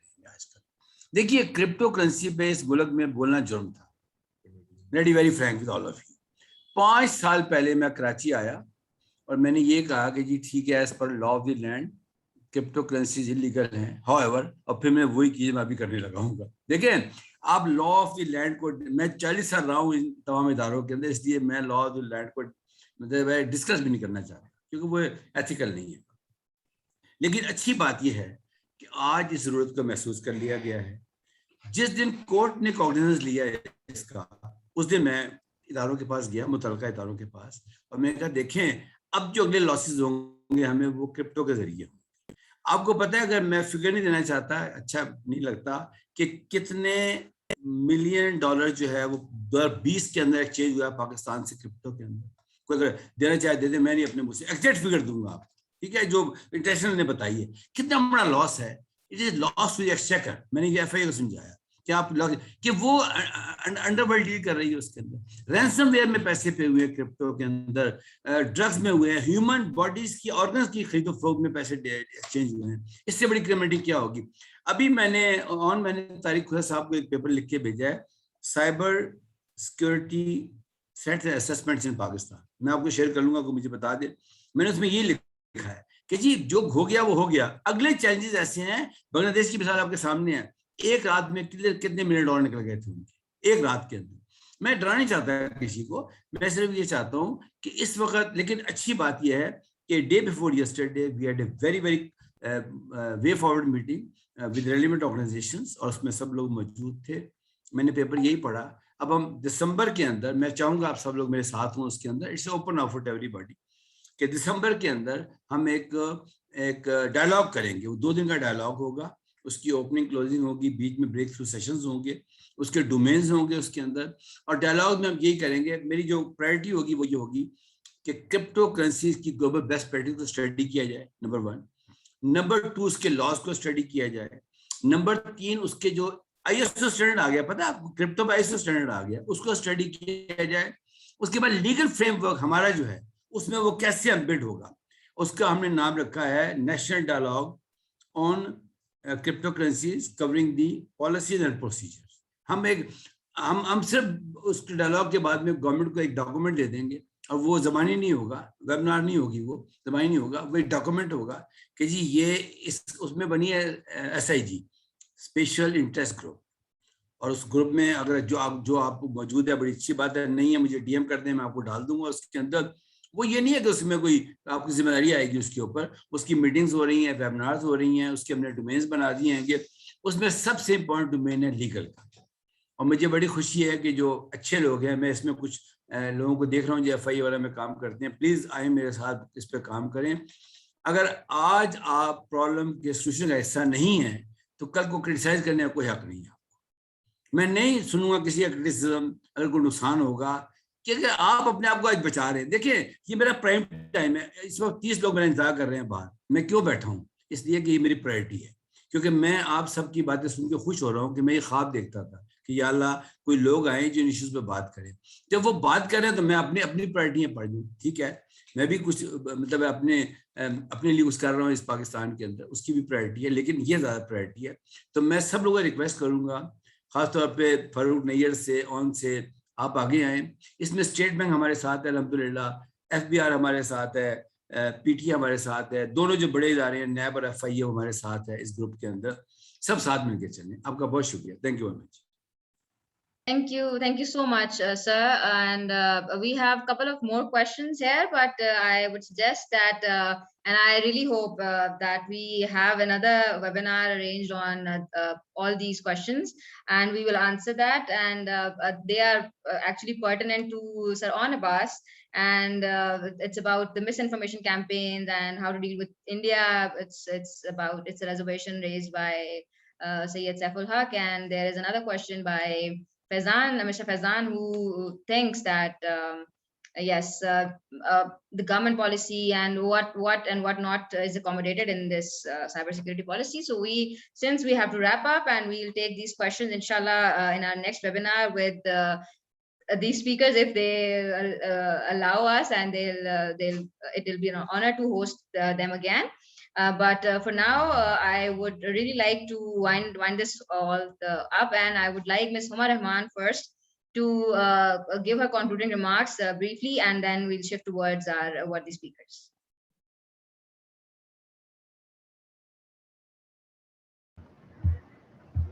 Well, I would say this is much needed and demanded policy document. It showed what Pakistan wants to achieve in its cybersecurity and how it will achieve its objectives.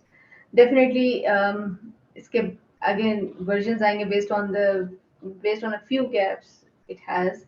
I'm looking forward कि इंशाल्लाह next versions में वो इससे बेहतर तरीके से उसको present कर रहे होंगे. But right now, this is a much needed thing. Pakistan को जरूरत है इसकी.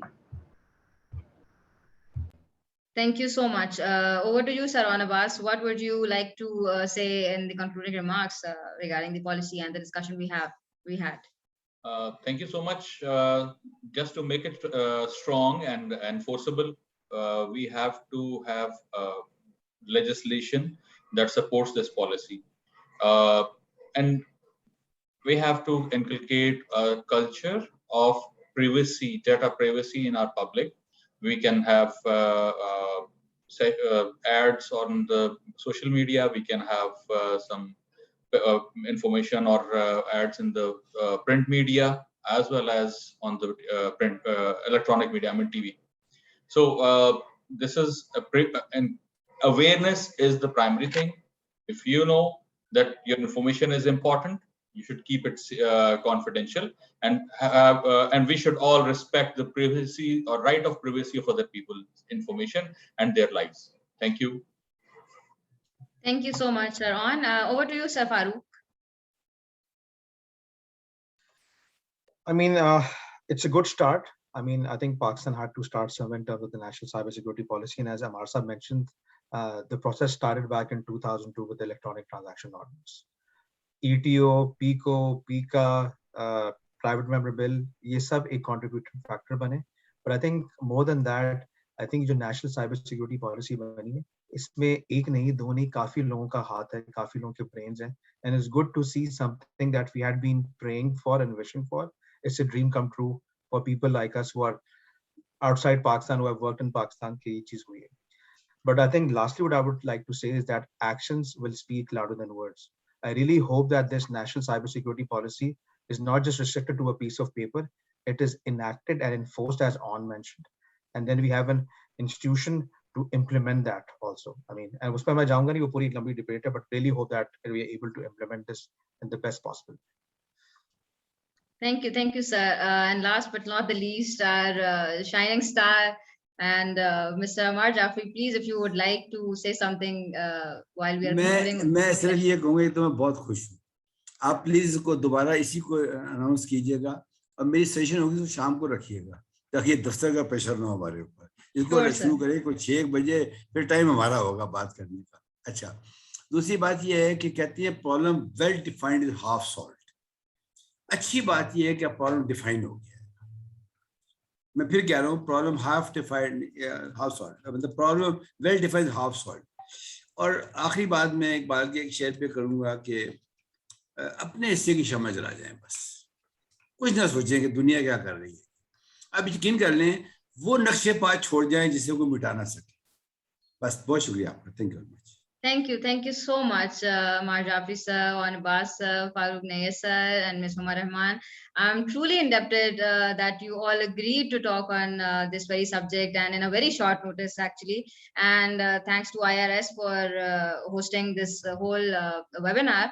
And it was really needed discussion, and it's very critical at the time being. So I'd again thank all of you, and I really hope that this policy is not just in words or on paper, it is implemented well, and we think critically and act passionately about all these things, so that जिस तरह हमारे जाफरी साहब कहते हैं कि हम पहले तो बहुत सारी चीजें हमने कर ली थी और हमारे से आगे हम नहीं बढ़ सके हैं, या शायद कुछ प्रॉब्लम्स आई हैं, तो अब हम चीजें करें और फिर हम आगे अच्छे से बढ़ भी जाएं.